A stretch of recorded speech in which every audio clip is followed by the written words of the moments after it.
La chambre d'hôpital devint silencieuse lorsque le docteur Henry referma le dossier. Blessure à la moelle épinière, dit-il d'une voix mesurée. Et définitive. Vous serez en fauteuil roulant pour le reste de votre vie. Vivien ne pouvait plus respirer, fixant ses jambes comme si elles appartenaient à une autre. Sa mère se détourna. Son fiancé Corbin lâcha sa main, et ses pas résonnèrent dans le couloir. Seul Carter resta, un père célibataire qu'elle connaissait à peine. Il s'agenouilla près du fauteuil roulant, posa sa main sur la sienne et murmura d'une voix rauque d'émotion, « Si vous ne pouvez plus marcher, je serai vos jambes. » 3 jours plus tôt, Vivien contrôlait tout dans sa vie. À 32 ans, elle dirigeait sa propre société de conseil, portait des tailleurs sur mesure qui imposaient le respect, et avait un mariage planifié à la perfection. Le contrôle n'était pas seulement une préférence, c'était son identité.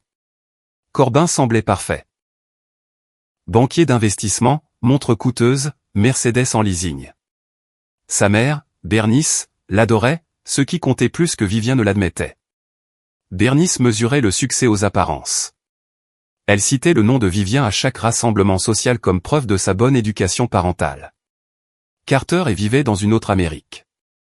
À 35 ans, il élevait seul sa fille Gwen dans un appartement exigu où il travaillait de manière irrégulière. Il faisait des doubles shifts à la buanderie de l'hôpital, respirant la vapeur et l'eau de Javel pendant 12 heures, les mains gercées par les détergents industriels. Les week-ends signifiaient des heures supplémentaires pour nettoyer le matériel médical, car le loyer ne se souciait pas de l'épuisement. Son manager, Otis, savourait son petit pouvoir et rappelait à Carter chaque semaine que le retard signifiait le licenciement, que 20 gars attendaient son poste. La nuit où tout changea, Carter avait $43 dans son portefeuille. La fièvre de Gwen avait grimpé à 39,5 degrés Celsius, l'obligeant à se rendre aux urgences. $43 suffisaient pour les antibiotiques, mais pas pour les courses. Encore une semaine de riz en racontant à sa fille qu'il avait mangé au travail. Ils se rencontrèrent dans le couloir des urgences. Carter était assis avec Gwen blottie contre lui quand les portes de l'ambulance s'ouvrirent violemment. Les paramédics amenèrent une femme aux cheveux noirs emmêlés de sang, les yeux écarquillés de choc. Il regarda parce que la tragédie exige des témoins. Il vit sa main tendre vers quelqu'un, ses lèvres formaient un nom. Il vit l'homme qui aurait dû prendre cette main, Corbin dans son costume à $1000, reculé au contraire, le téléphone collé à l'oreille. Puis Carter remarqua quelque chose d'anormal. Un autre homme s'approcha de Corbin, quelqu'un qui se déplaçait avec une assurance ombrageuse. Plus tard, il apprendrait le nom, Bernie. Ils parlèrent en murmures urgents. Carter avait travaillé assez d'emplois de service pour être invisible, pour surprendre les conversations privées. Il capta des fragments, documentation d'assurance, s'assurer qu'elles ne se souviennent pas, gérer le rapport de police. Et la ligne de frein? Cette dernière phrase lui glaça le sang. Il avait travaillé en réparation automobile dans la vingtaine. Il connaissait chaque pièce d'une voiture. Les lignes de frein ne lâchaient pas au hasard dans les véhicules modernes. Il rangea cette observation. Se dit que ce n'était pas ses affaires. Se concentra sur la respiration de Gwen et les factures qu'il ne pouvait pas payer. Quand le docteur Henry annonça le diagnostic de Vivien le lendemain matin, la chambre devint un tombeau. Paralysie permanente, aucune récupération, blessure changeant la vie à jamais. Vivien regarda sa mère, implorant silencieusement du réconfort. Bernice pressa son mouchoir contre ses lèvres et se tourna vers la fenêtre, incapable d'affronter la nouvelle réalité de sa fille. La fille parfaite était devenue imparfaite, et Bernice n'avait pas de script pour cela. Corbin recula de 2 pas, comme si le handicap pouvait être contagieux. Son visage montrait un mélange de pitié et de dégoût. Un homme réévaluant un mauvais investissement. Je t'appellerai plus tard. J'ai des trucs à gérer au travail. Il partit avant que Vivien puisse répondre. L'assistante sociale Hélène avait besoin de signatures. Quelqu'un devait s'assurer que Vivien ne soit pas transféré dans un établissement public à 3 heures de route. Bernice secoua la tête. Elle ne pouvait pas gérer cela publiquement, pas là où les voisins pourraient juger. Corbin invoqua des affaires urgentes. Hélène regarda autour de la chambre avec un désespoir tranquille et croisa le regard de Carter. Il était encore là, assis dans un coin depuis l'aube avec Gwen endormie sur ses genoux, attendant l'examen de suivi de sa fille. « Pouvez-vous signer comme contact temporaire » demanda Hélène, la voix fatiguée d'avoir vu trop de familles s'effondrer. Juste jusqu'à ce que des arrangements familiaux appropriés soient faits. Carter regarda Vivien, vraiment. Il vit au-delà du sang, de l'équipement et du fauteuil roulant. Il vit la même terreur qu'il avait ressentie 4 ans plus tôt quand on lui avait parlé de Mathilda, sa femme. Quand il s'était tenu seul dans un couloir d'urgence parce qu'il travaillait un shift de nuit et n'était pas arrivé à temps. Il vit quelqu'un en train de se noyer pendant que ceux qui étaient censés les ménageaient loin. Il prit le stylo. Sa signature à peine sèche, son téléphone vibra. Otis, si tu es encore à l'hôpital à jouer les héros, ne te donne pas la peine de revenir. Ton shift a commencé il y a 20 minutes. Carter lut le message 2 fois, sentit son estomac se nouer, puis éteignit son téléphone. Il venait de perdre sa seule source de revenus. Mais en regardant Vivien immobile dans ce fauteuil roulant, son monde entier effondré autour d'elle, il sut qu'il avait fait le bon choix. Gwen remua contre lui, marmonna quelque chose sur des goldfish, et Carter réalisa qu'il n'avait aucune idée de comment il la nourrirait la semaine prochaine. Il trouverait une solution. Il le faisait toujours. Les jours suivants se fondirent en cauchemar. Chaque matin, Vivien oubliait pendant 3 secondes, puis se souvenait. Le fauteuil roulant trônait près de son lit comme un verdict. Chaque petit bruit au grincement de roues, clic de frein, ajustement du lit lui rappelait cette nouvelle vie. Corbin rendit visite une fois de plus. Il apporta des orchidées blanches coûteuses, resta près de la porte, positionné pour une sortie rapide. « Tu dois être forte face à ça », dit-il sans jamais croiser ses yeux, évitant soigneusement ses jambes ou le fauteuil. Il mentionna le report du mariage, comme on repousse un rendez-vous chez le dentiste. Avant de partir, il glissa une enveloppe Kraft sur sa table, document de procuration. Purely pratique. Quelqu'un doit gérer tes affaires pendant ta convalescence. Bernice venait quotidiennement, ce qui était pire que l'absence. Elle redressait les draps avec des mouvements tendus et colériques, marmonnant sur l'inconvénient. On devrait te déplacer chez moi. Garder ça privé. Tu ne veux pas que tout le monde te voie comme ça. Comme ça, comme si Vivien était devenu quelque chose de honteux. Carter arrivait avec de la soupe chaude dans un thermos. Il apportait une couverture lavande douce choisie par Gwen, lavée jusqu'à être douce comme des nuages. Il ne posait jamais de questions vides. Il demandait simplement si la douleur était pire aujourd'hui, si elle avait dormi. Il écoutait, prenait des notes mentales, s'adaptait. Gwen s'asseyait pour colorier, bavardant sur la 2e année. Marcus avait apporté son hamster pour le show and tell, il s'était échappé, Madame B. Thompson avait crié en montant sur son bureau, tout le monde avait ri, c'était le meilleur jour ever. Elle levait les yeux avec un sourire édenté, traitant Vivien comme une personne et non une tragédie. La salle de kinésithérapie devint l'enfer lors de la première session de Vivien. La thérapeute Ingrid l'encouragea à transférer du fauteuil au bar parallèle. Vivien agrippa le métal, essaya de se hisser avec la force des bras seuls. Ses muscles lâchèrent après 3 secondes. Elle s'écrasa sur le sol matelassé, impuissante comme un scarabée renversé. L'humiliation fut totale. Les larmes vinrent chaudes et furieuses. Quand Ingrid tendit la main pour aider, Vivien hurla « Ne me touchez pas. Je n'ai pas besoin de la pitié de quiconque. » Cette nuit-là, seul dans sa chambre, Vivien remarqua les papiers laissés par Corbin. Elle les lut attentivement, son esprit juridique découpant le jargon. Si elle signait, Corbin contrôlerait toutes ses décisions médicales. Il gérerait ses finances pendant sa période d'incapacité. Il aurait autorité sur ses biens, son entreprise, sa vie.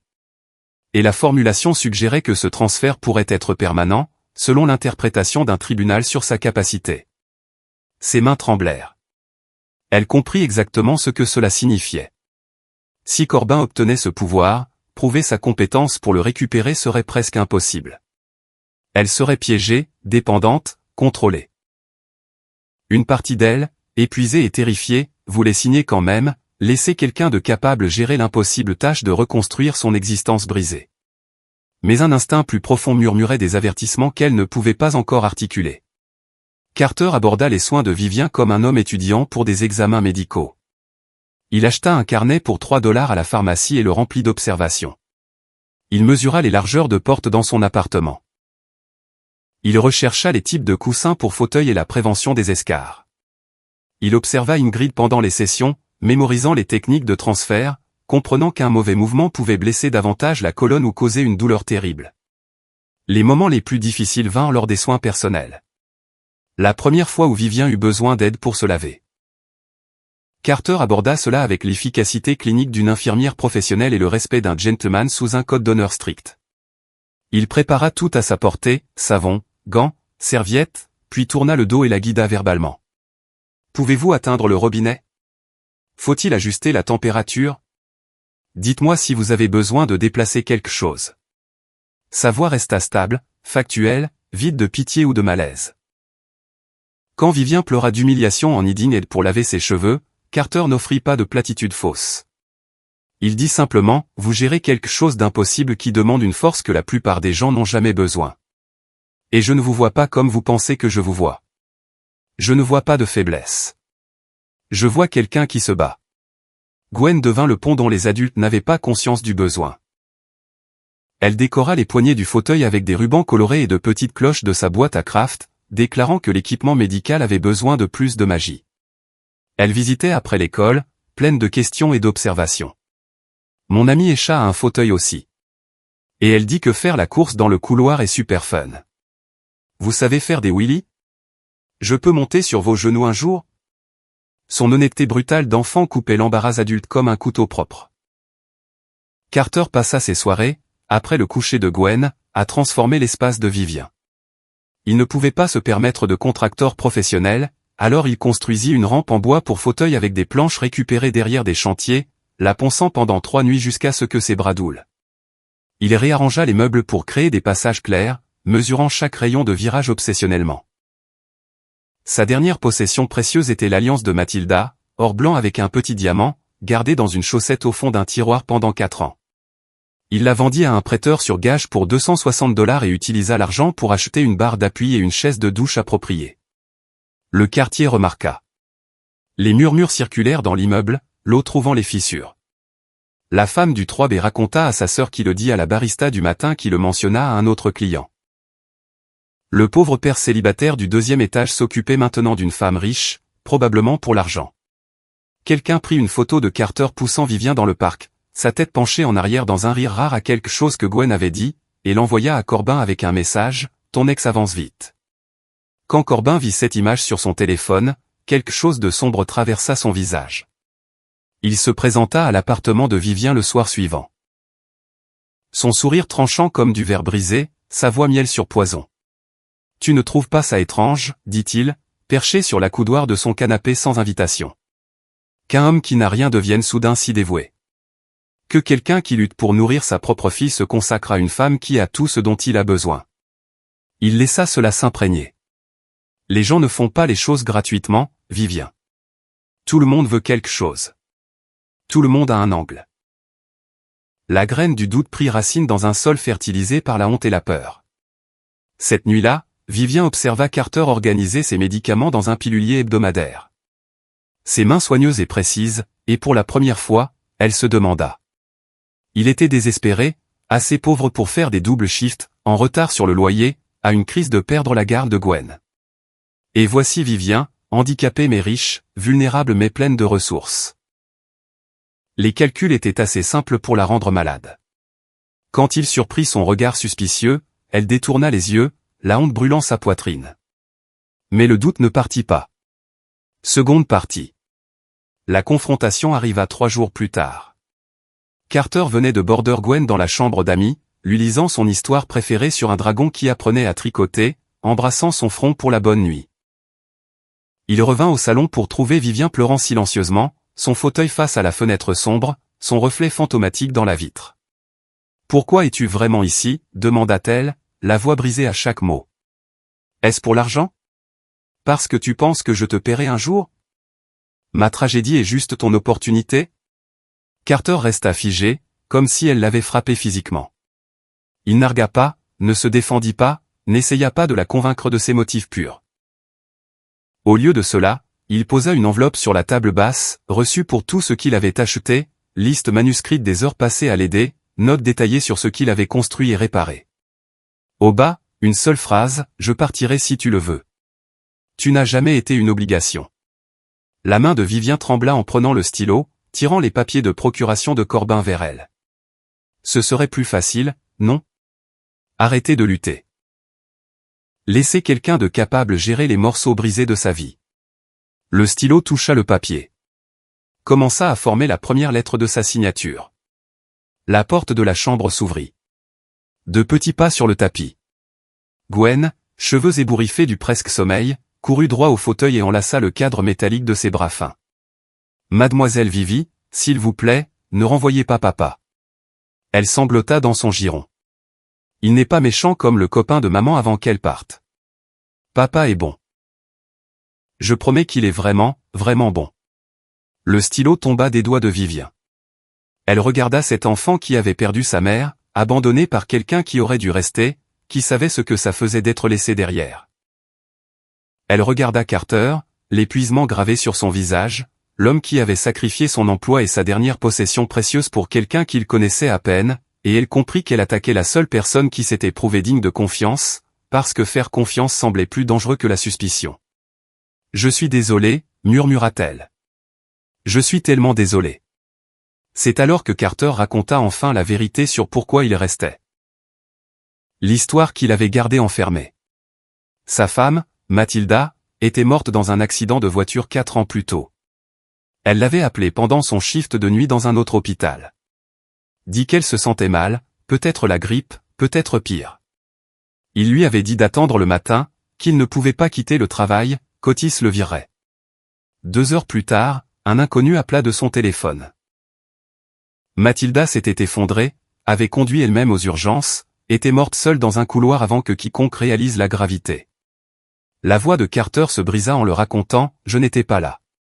J'ai choisi de garder un emploi plutôt que d'être avec elle, et je me hais tous les jours depuis.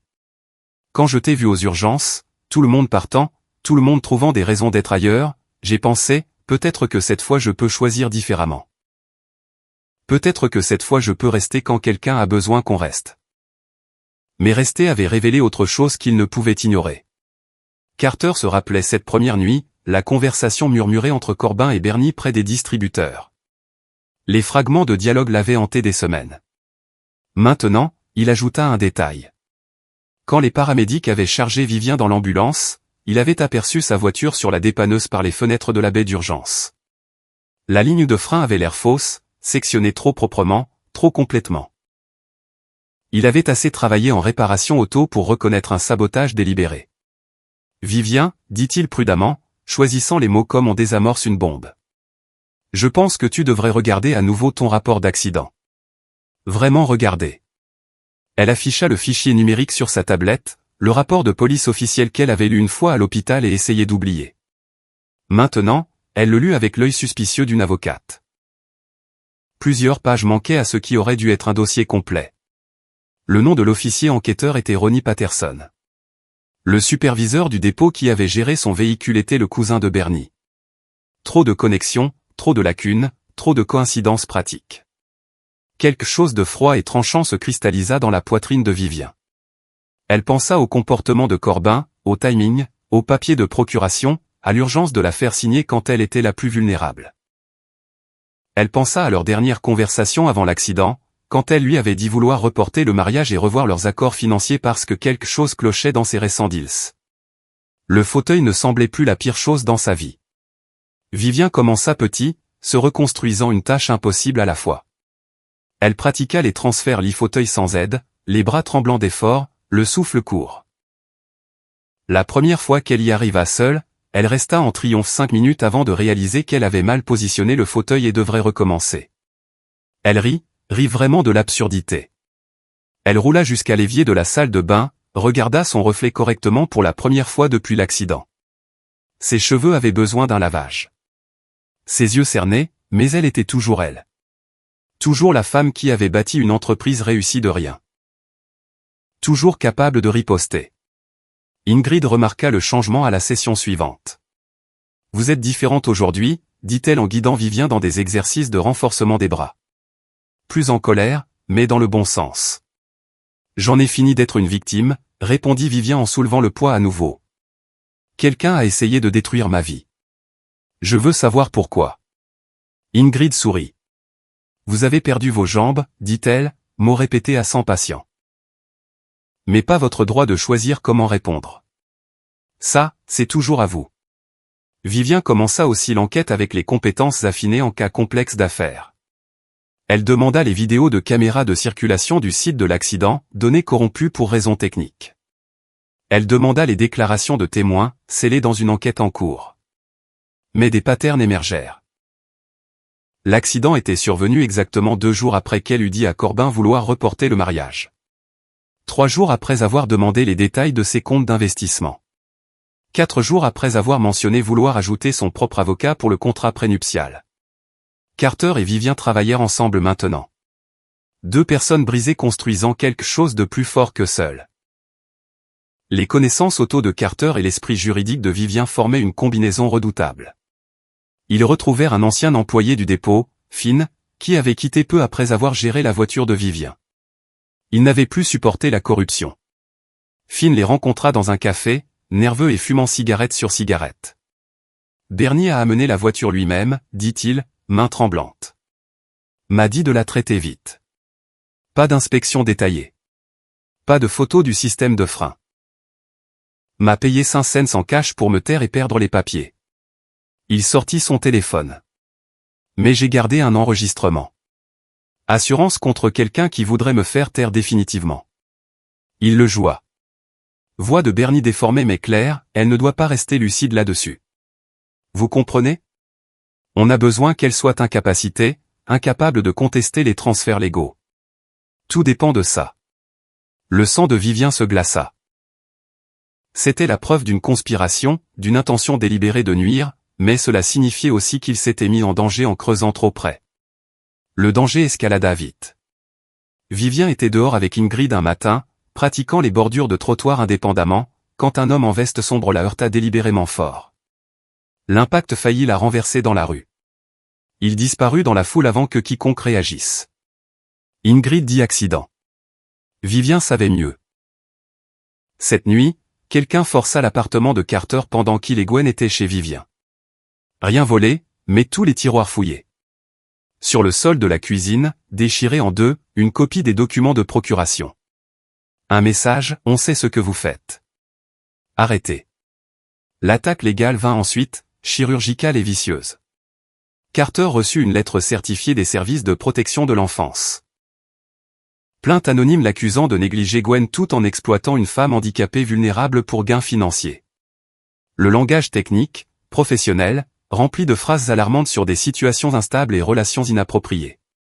À l'école, un autre enfant, coaché évidemment, dit à Gwen que son papa était un mauvais homme qui blessait les gens pour l'argent. Gwen rentra en larmes, se jeta dans les bras de Carter et sanglota la question que tout enfant abandonné redoute. Vas-tu me laisser comme maman? Vas-tu disparaître? Carter serra sa fille pendant que son cœur se brisait en morceaux plus petits. Je ne te laisserai jamais, promit-il, la voix épaisse de larmes. Jamais. Pour aucune raison. Tu comprends? Jamais. Quelqu'un essaya de pousser Vivien down une rampe près dehors d'un café 2 jours plus tard. Seuls ses réflexes rapides sur les freins empêchèrent une grave blessure. Carter installa des verrous sur toutes les portes et fenêtres de l'appartement de Vivien. Ils approchaient de quelque chose que Corbin ne pouvait pas se permettre d'exposer, et il ripostait avec tout ce qu'il avait. Puis l'officier Ronnie arriva à la porte de Vivien avec menottes et renforts. Carter vous êtes en état d'arrestation pour accès illégal à des dossiers privés et entrave à la justice. Les charges fabriquées, transparentes pour qui connaissait la vérité, mais officielles. Elles avaient du poids. Ronnie attrapa les poignets de Carter, les força derrière son dos, serra les menottes assez pour faire mal. Vivien cria, exigea les mandats, menaça d'action légale, mais ils emmenèrent Carter quand même. La dernière chose qu'il vit fut Gwen hurlant son nom et Vivien essayant désespérément de rouler son fauteuil down les marches d'entrée, impuissante, furieuse et terrifiée. En cellule, Carter utilisa son appel pour la babysitter d'urgence de Gwen. Puis il s'assit sur le banc en béton et pensa aux lignes de frein, aux conversations surprises dans les couloirs d'hôpital, à la façon précise dont le métal look quand il est coupé délibérément versus quand il lâche naturellement. Dehors, Vivien passait des appels, voix stable malgré la terreur. Ingrid apporta une page copiée du dossier médical de Vivien, disparu mystérieusement, trace de liquide de frein dans son sang pris juste après le crash. Vivien traqua aussi un paiement de Bernie à un employé des archives, traces digitales que Corbin avait laissées dans ses comptes, accessibles via leurs dépenses de mariage partagées. 500 $ transférés 3 jours après l'accident, mémo, service de conseil à un employé municipal gagnant 40 000 par an. Combiné à l'enregistrement de Finn, l'évidence médicale d'Ingrid et l'analyse technique de Carter, ils avaient un dossier. Vivien porta tout à un avocat de défense criminelle, exigea la réouverture de l'enquête, insista pour parler au superviseur de Ronnie. Ronnie avait commis des erreurs, il connaissait des détails non publics. Quand le superviseur le questionna, puis les affaires internes, Ronnie craqua en 2 heures. Il admit que Corbin l'avait payé 6 000 $ pour gérer le cas, perdre certaines preuves, sceller les déclarations. Vivien apparut au poste, non comme victime suppliante, mais comme femme exigeant justice avec preuve. Elle présenta les documents méthodiquement, guida les enquêteurs dans la timeline, connecta chaque point. La vérité était indéniable. Corbin avait saboté sa voiture. Il avait besoin de Vivien incapacité, incapable d'annuler leurs accords financiers, de l'empêcher d'accéder à ses comptes et biens. Carter fut libéré en 3 heures. Charges abandonnées avec excuse. Mais Vivien n'avait pas fini. Elle rentra seule ce soir-là, épuisée. Elle déverrouilla sa porte et roula dedans. Les lumières étaient éteintes, étranges car elle les avait laissées allumées. Puis Corbin émergea des ombres près de sa bibliothèque. « Tu as fait une erreur, Vivien, dit-il calmement. » Le masque tombait. « Je ne t'ai jamais aimé, dit-il simplement. J'aimais ce que tu représentais, argent, connexion, statut. Et tu allais tout me retirer, n'est-ce pas? Annuler le mariage, séparer les finances, exposer mes affaires. » Il s'approcha de son fauteuil. « Tu ne pouvais pas être reconnaissante. Tu devais poser des questions. Pourquoi? » Il attrapa les poignets rudement, commença à la pousser vers l'escalier au bout du couloir. Vivien agrippa les accoudoirs, terreur inondant son corps comme de l'eau glacée. « Tu as peur, dit-elle, voix tremblante mais claire. Peur que même dans ce fauteuil, je sois plus forte que toi. » La main de Corbin alla vers le relâchement des freins. « On va voir ça. » La porte d'entrée explosa. Carter surgit, libéré 10 minutes plus tôt, avait couru tout le chemin. Il se jeta entre Corbin et les escaliers, tira le fauteuil en arrière avec une force désespérée. Corbin frappa sauvagement, son poing heurtant la mâchoire de Carter. Mais Carter ne tomba pas année de travail physique, survie sur rien, protection de sa fille. Les muscles gym de Corbin ne faisaient pas le poids. Carter bloqua, tordit le bras de Corbin derrière son dos, le maintint face contre le sol jusqu'aux sirènes. D'autres officiers vinrent, affaires internes, enquêteurs d'État. Finn avait soumis l'enregistrement. Ingrid l'évidence médicale. Le nouveau enquêteur avait tracé les paiements de Bernie au compte caché de Corbin. Ronnie en garde, témoignant. Ils menottèrent Corbin dans le couloir de Vivien. En passant près de son fauteuil, il regarda en arrière avec fureur froide. « Tu seras toujours juste une femme en fauteuil roulant. » Vivien soutint son regard sans ciller. « Je préfère être dans ce fauteuil avec ma dignité que debout avec une âme aussi vide que la tienne. » Les procédures prirent des mois, mais l'issue ne fit aucun doute. Corbin condamné pour tentative de meurtre, conspiration, fraude assurance, altération de témoins, et 8 autres chefs. Carter blanchit complètement. La plainte enfantine classée comme fiction malveillante. Vivien reprit le contrôle total de sa vie, finances, avenir. Elle dissolut les arrangements avec Corbin, récupéra l'argent siphonné, découvrit qu'elle était plus riche sans lui. Mais la vraie victoire était plus calme. 8 mois après, Vivien reprit le travail, de chez elle. Consultation à distance, client apprenant que son handicap n'avait pas diminué ses capacités. Son premier grand projet, fondation d'une association pour adapter les logements à l'accessibilité fauteuil. Prêt sans intérêt, coordination de bénévoles. Gwen suggéra New Doorway, le nom resta. Carter trouva un emploi dans un centre de rééducation, son expérience inestimable. Plus de désespoir financier. Un après-midi, Vivien roula seul à l'école de Gwen pour la récupérer. Gwen sortit, visage illuminé. Enfants posèrent des questions, vitesse? Figure? Moteur? Vivien répondit honnêtement, montra les freins, que différent ne veut pas dire brisé. Ce soir, Carter cuisina pendant que Gwen faisait ses devoirs. Rythme de famille. Après le coucher de Gwen, Vivien dit, « Je n'ai pas besoin que tu me sauves. J'ai besoin que tu comprennes ça. » Carter sourit. « Je sais. Je l'ai toujours su. Mais je veux que tu restes. Pas comme soignant, pas par pitié. Comme quelqu'un qui choisit d'être là. » Vivien prit sa main. « Peux-tu m'aider pour quelque chose ?» Elle déverrouilla les freins. « Je veux me tenir debout, juste une minute. Soutiens-moi. » Il la souleva doucement, elle agrippa ses épaules. Ils se balancèrent légèrement. Ses pieds ne touchaient pas le sol, mais cela ressemblait à une danse. « Je ne peux pas marcher, » murmura-t-elle. Mais je ne me suis jamais tenue plus droite qu'en ce moment. Ils restèrent ainsi. Puis il la rabaissa, ajusta les repose-pieds, s'assit près d'elle. Plus tard, Gwen sortit en pyjama licorne pour de l'eau. Ils regardèrent un film ensemble, Gwen endormie entre eux. Vivien regarda cette famille accidentelle bâtie de tragédies, choix et rester quand partir aurait été plus facile. Le fauteuil près d'eux, plus un symbole de perte. Juste un outil. Comme le sac à dos de Gwen, le badge de Carter. Le ruban de Gwen sur la poignée était fané, les cloches ternies. Mais toujours là, un petit morceau de magie qui avait, contre toute attente, marché. Guérir ne signifiait pas retrouver ses jambes. Cela signifiait reclin sa voix, ses choix, son droit d'être aimé non malgré le fauteuil, mais comme une personne complète qui en utilise un. Carter ne l'avait pas sauvée du handicap. Il était resté à ses côtés pendant qu'elle apprenait à se sauver elle-même, et cela avait fait toute la différence.